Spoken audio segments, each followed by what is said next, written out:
I'm not worried about a crash. Once you understand that, it's like worrying that people will stop using electricity. Bitcoin's like electricity.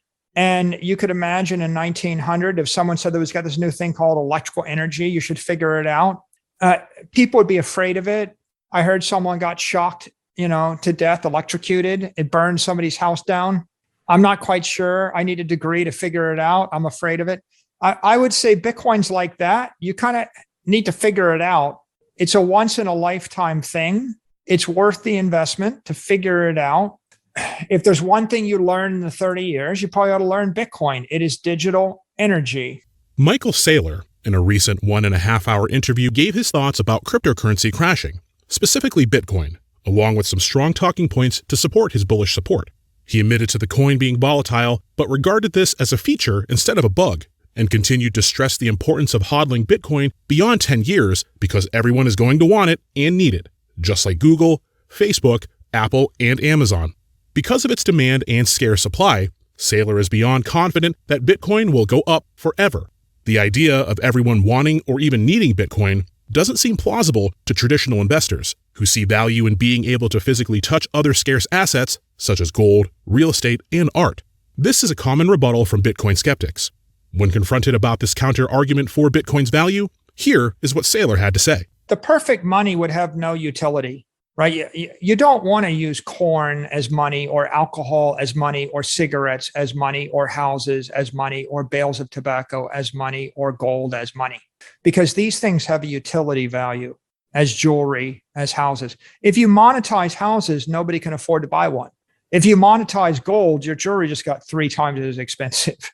If you monetize food, everybody starves to death. So the whole idea that money should have a utility value, I think it's just wrong. It's just a wrong idea. And monetary theorists would understand, and they would say, you want to monetize a token, a synthetic token that has no other use, because that way 100% of the value of the money is monetary. It's the brand value. And that's what Bitcoin is. My second point, is when you look at this, the U.S. dollar is backed by the United States Army, by the military might of the United States and the police force, and the belief in the United States of America. Bitcoin is backed by the network of Bitcoin proof of work miners. There are millions of Bitcoin miners scattered all around the world. There are billions of dollars of capital. There are billions of dollars of energy that are used to defend the network. There are 10,000 plus nodes running the Bitcoin software on it. There are tens of thousands of Lightning nodes to process transaction payments. And there's hundreds of millions of people that believe in it. So in fact, Bitcoin is an ecosystem. It is a combination of political support. It's the support of the electorate. It's the support of the politicians.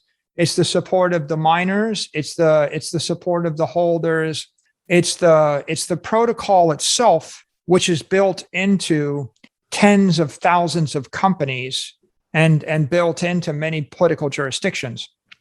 And that makes it the most secure ledger in the world, the most secure database, the most unhackable, most indestructible database. And it also makes it the strongest brand in the world. It's not just the greatest monetary brand, it's the greatest brand. And by that, I mean, it's worth 1.3 or $1.2 trillion right now. That's all brand value. That's a lot more valuable than the brand value in Coca-Cola or Apple or Google. And everybody in the world recognizes Bitcoin as money. Before we continue, help us clicking that YouTube like button and subscribe now to our channel. This shows the algorithm that you valued this information. And it helps us spread that message. Sharing is caring. And now, let's continue. You can create 1 million of them, but there's only one Bitcoin. So if you're stupid, then you will buy dog coin number 16. If you're stupid. But if you had $1 million and your choice was to buy Bitcoin or dog coin number 16, the problem with dog coin number 16 is the person that bought it is stupid. And they're stupid. They bought it because they didn't like dog coin 15. because that wasn't as good as Dogcoin 14. But someone that will buy Dogcoin 16 will buy Dogcoin 17 and Dogcoin 18. So you're getting yourself in this situation where you're buying something which is not scarce based on a fad. And your doggy coin number 97 is going to be defeated by Dogcoin 184. That's why you don't want to own the Dogcoin. The person that buys Bitcoin wouldn't buy the Dogcoin, you see, because Bitcoin is a proof of work network secured by mining and real energy. Doggy coin 37 is an imaginary coin secured by imaginary energy and imaginary world for imaginary things. And you can imagine a million of them. Bitcoin is real money secured by real energy and real technology in the real world for real things. So, will it be copied 10,000 times? Will they work? None of them, right? Bitcoin Cash is less than 1% of Bitcoin right now. That's the closest like-kind substitute. It's collapsing, right? So, no, they're not going to work. They're not going to work because intelligent people want their money to last forever. Saylor went on to share his thoughts about crypto crashing. Acknowledging that volatility will happen, he was quick to point out that the utility of Bitcoin is beyond the concern of it ever crashing to zero. In fact, as we stated earlier, he believes the complete opposite, that it will go up forever. An asset going up forever seems unreasonable, and when confronted that no asset goes up forever, listen to Saylor's response. I'm not worried about a crash. Once you understand that, it's like worrying that people will stop using electricity or stop using fire or stop using steel. Are you concerned that people will stop using steel? Well, no, because it's better, right? Digital property is the solution to $500 trillion worth of problems. Everybody needs it. 8 billion people on Earth need it. Who doesn't want property rights? So the volatility is just as people understand it. It's going to go up forever because more and more capital is going to flow into the digital property network. Let's talk about why things don't go up forever. Most every other asset you can buy has a supply that varies with the demand and with the price. So if the price of gold goes up by a factor of 10, if gold was $20,000 an ounce, what do you think the gold miners would do? If you owned a company and the company's stock went up by a factor of 10, what do you think you'd do as a CEO? If you had debt, if you issued debt and you had to pay 5% interest, and then the interest rate fell, and now I told you could issue debt for 0% interest, would you issue debt? So if the price of bonds go up, people create more bonds. If the price of stock goes up, they issue more stock. If the price of gold goes up, they create more gold. If the price of houses go up, people create more houses. So every other asset is naturally inflationary, and the higher the price goes, the higher the supply gets. And that's the society trying to bring the price down. If the price goes up high enough, everything, all your costs will go up and the supply will go up, the price will come back down again because everything else is not scarce. Bitcoin's scarce. There's 21 million. There'll never be more than 21 million. Do you want to know one thing about crypto? I made over 3,000% in profit in a few weeks. Fact is, the traditional financial system, the traditional money system makes you poor, not rich. If you want to earn $500,000, $1 million, you have to wait until you're 50, 60, 70 in the traditional financial system, and you probably will still be broke. And you will be old. This is not a sexy combination, as you can imagine. But the question is, how can you start in crypto and make these profits? Where to invest? Where to start? My name is Gunnar and I'm from Germany, as you can hear, and things are a little bit different in Germany. More about that later on.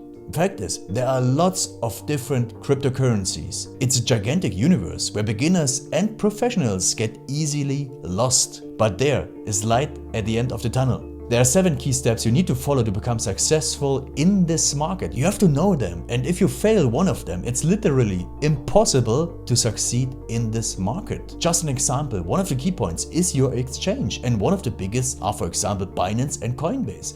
These are trusted and well-established exchanges, but, and this is a big but, you won't find the super profitable coins on those exchanges. The unknown super profitable coins that get gigantic profits are not traded on those kind of exchanges. They are traded on much smaller insider platforms that are barely known. And I can tell you what those super secret exchanges are and why they are so profitable. And another super important thing are the right information sources. The point is, the internet is gigantic. There are hundreds and hundreds of YouTube channels, blogs, pages, and much more. And there are also market makers and influencers. For example, Elon Musk, he is not a crypto guy, but the moment he recommended Dogecoin, it went through the roof, to the moon, so to say. But why did he recommend it? Where did he hear it from? He didn't hear it from newspapers. And believe me, he is listening to someone. But you have to know who, and you have to react before he is reacting. This is really important. And these are only 2 of the 7 steps you have to follow in order to be successful in crypto. And if you want to know all of these steps in much more detail, and if you want to have a comprehensive checklist, here's what you should do. There is a link below this video. Click on this link and you will get the opportunity to subscribe to my channel. Click on the link and you will see a video where I explain the next steps. So see you soon. Click on the link now. I'll see you there.